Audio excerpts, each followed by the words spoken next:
Hello and welcome to From Hardware to Software number 4. So today we'll be talking about flags and interrupts.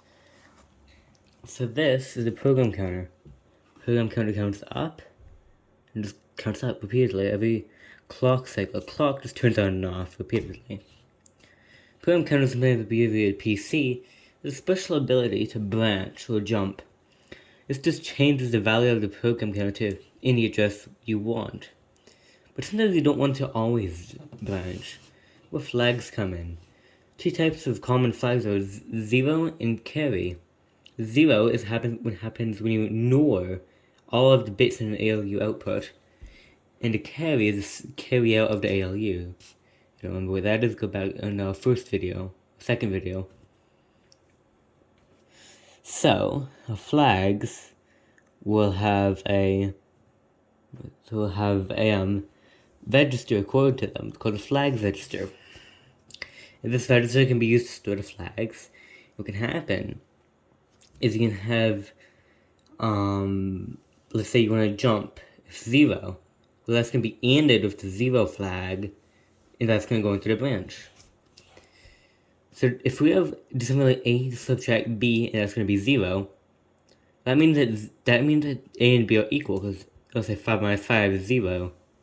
But if you something like 5 minus 6, and we get negative 1, that means that A is less than B, or B is less than A.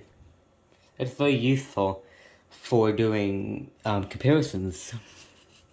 They have interrupts. This is a bit of a, I don't really like how we set this out, but they also have interrupts.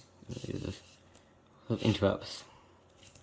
This means an interrupt is when you stop the CPU, you perform a different task, and then you end the interrupt, and then you go back to what the CPU is doing.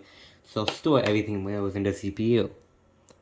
An REQ, an interrupt request, is a request to do an interrupt from any device. For example, your keyboard, display, or mouse. An NMI, or non-maskable interrupt, is an interrupt that you cannot mask. What is masking?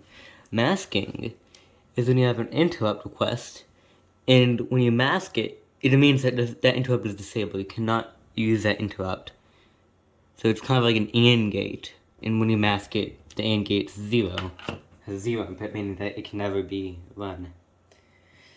So, in summary, we have flags, which allow the CPU to conditionally go to an address, or branch, or jump to an address. Program count just counts up the next address, next instruction, and the points of the current instruction. And flags are useful for things like comparisons and equality. And interrupts allow you to use devices like keyboards, mice, and displays. When you send an interrupt request, it goes to the computer, and it stops what it's doing, performs a task, and then returns.